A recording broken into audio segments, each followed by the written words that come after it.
Salut les fans, aujourd'hui on va faire une petite vidéo pour parler un peu des conditionnements. Donc en fait j'ai sélectionné la même bière, il s'agit en l'occurrence de la Mad Tom IPA de Muskoka, une excellente bière de l'Ontario si vous avez l'occasion de la goûter.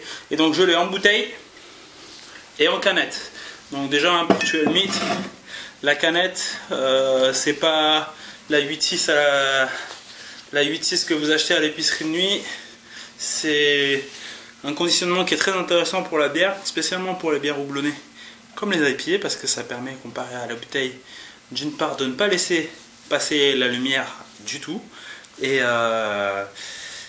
puis bien, ensuite le problème c'est que pour les brasseurs c'est difficile d'acquérir une machine qui coûte beaucoup de sous pour encanter, mais après ça c'est même plus facile d'encanter que d'embouteiller. Donc on va comparer le goût pour voir si le goût est vraiment différent entre la canette et la bouteille, tout simplement.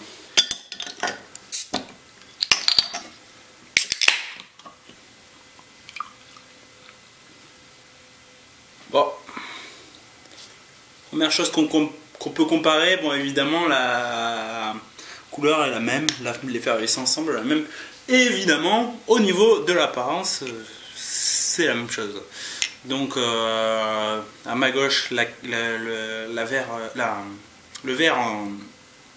qui vient de la canette, et à ma droite, le liquide qui vient de la bouteille.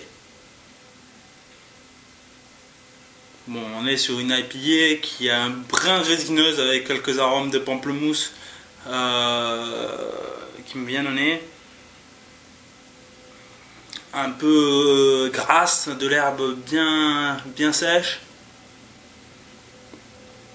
Et étrangement, quand je sens le côté celui de la canette, ça me semble moins gras, plus frais, plus floral, plus fruité, j'ai d'un côté tous les arômes des fruits tropicaux qui me viennent, plutôt que...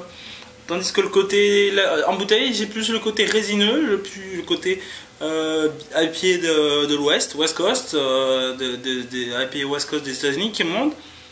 Tandis que là, c'est plus léger, c'est plus floral, c'est plus aromatique, on va dire.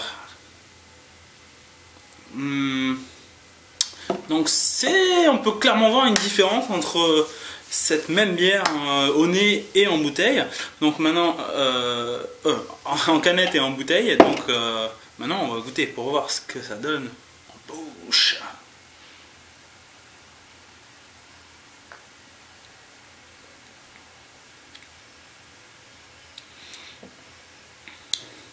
Une IPA qui vient bien sur le palais.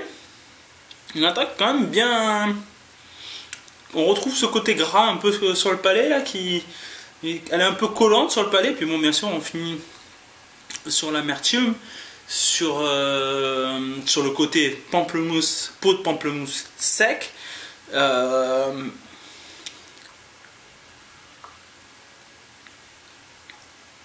niveau de la texture, c'est pétillant, pas trop. Comme je disais tout à l'heure, un petit peu collant sur le palais au début, puis après sur l'extérieur de la bouche, on a l'amertume qui nous reste, le fond de la bouche et les extérieurs. Donc voilà tout ce qui est au niveau goût et texture de cette bière en bouteille. Maintenant, on va voir si ça me semble différent en canette.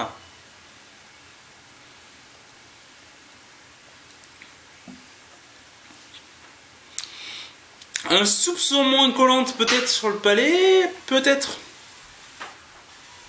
plus longue à arriver sur l'arrière et sur l'amertume.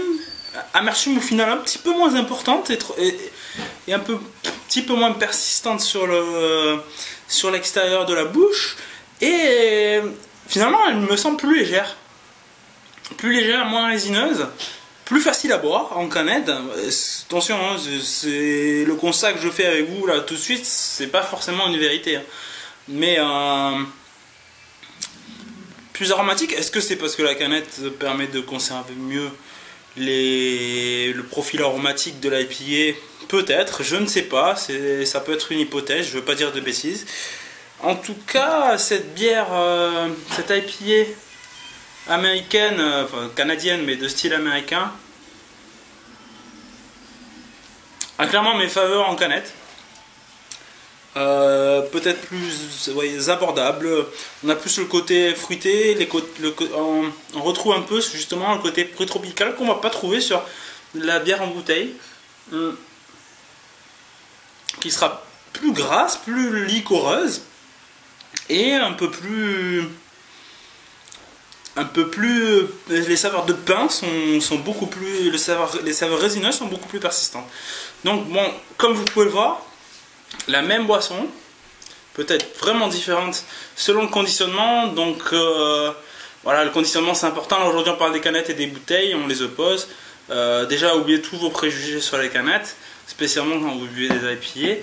Et ensuite voilà, si vous prenez une bière en pression ou en tonneau ou en bouteille ou en canette, ça va être différent à chaque fois. Donc voici pour cette vidéo.